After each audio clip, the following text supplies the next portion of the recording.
Alright, welcome back guys, this is Val from Dreamlight.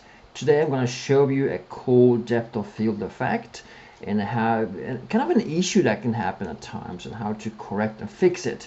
So here we can see a cool scenery made by me and Jason from Create, and I'm going to go closer to one of the pillars over here. And as you can see, this particular camera uses depth of field, right? That's the blurry background or foreground. And in most cases that works pretty well, especially if the items are facing straight towards the camera, or if there is enough kind of sharpness around them that captures them entirely. So let me show you what can happen if we kind of mess it up a little bit on purpose right here. We get a little bit closer to this one.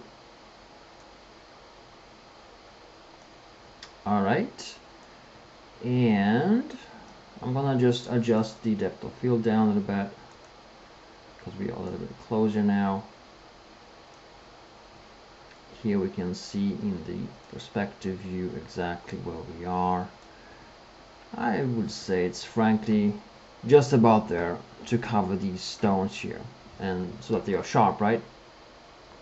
Well, here we don't see much error. Well, the stones down here are indeed sharp, and this fella up here is not, which you can correct by increasing the f-stop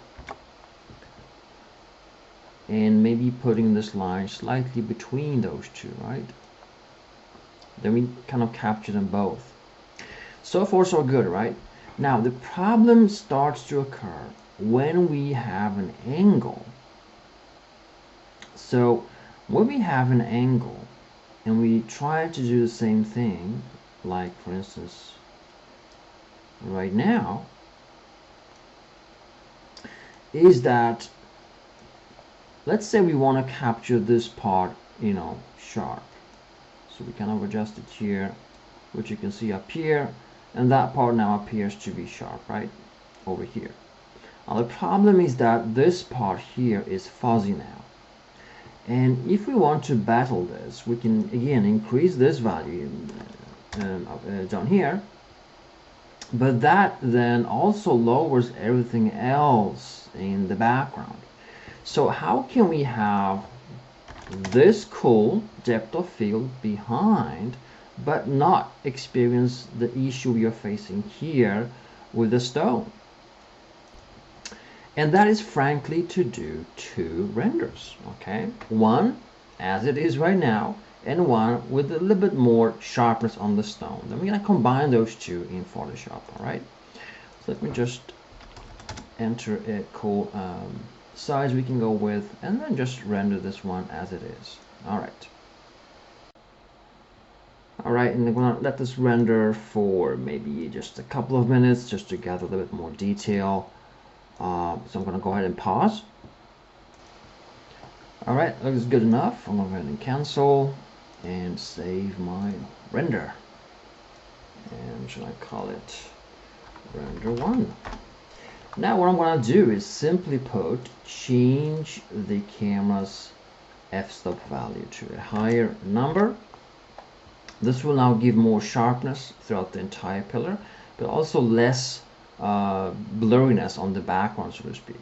All right, and just to make sure everything here is really intact, I'm going to increase to maybe 80 and now make another render. So we don't budge the camera, we just change the f-stop value. We don't change depth of field, the focal distance. You change the f-stop value, right? Now I'm going to let this render for a similar amount of time, and then I'll see you in a minute. Alright, that looks good enough. Normally I would just render this for a little bit longer to just gather more sharpness and all that, but it looks good enough for our exercise. I'm going to go ahead and save and call it render 2. Alright, let's disable rendering or preview rendering so it speeds up my computer. And in Photoshop now, I'm simply going to load these two in here and put one of them on top of the other. Right, so I'm going to use Ctrl A to select all, Ctrl C to copy, go back here, click on Ctrl V to paste on top. Now use a command on Mac, of course. So now we've got this blurry one at the bottom and the more sharper one at the top. Now I'm gonna create here a mask by clicking down here. Okay, click on it. And now I can paint with black. Let's do vice versa, so I see more of the blurriness. So I'm going to change the color here to black instead. Paint. Alright, and then I'm going to paint with white instead. Choose a brush. And something like that. And hardness 0, you want soft edges on this. And you can either go with opacity 100%. This will just, immediately create the sharpening effect. Like so, right? You just paint over the areas you want to be sharp, or you can do a little bit more smooth correction, so to speak, and use instead of opacity maybe 20, 25 or something like that, and work your way to it, so you don't have to overwrite everything at once. So then you just simply paint where you want the sharpness to be, and you let the other stuff be. Very cool. All right, so as you can see, it doesn't take so long, but it kind of fakes the effect and makes you use both to your advantage. All right, depth of field can be a wonderful thing, but this limitation is kind of annoying at times. It can be like if you're rendering cars or people, they maybe have a leg turned towards the camera and the shoe or heel, God forbid, is out of focus, right? That's not fun. So this is a simple tweak how you can fix that. And guys, that's pretty much all for today's quick video tip. Now, if you want to master DAZ Studio, check the link below. Thanks so much for watching, and I'll see you next time.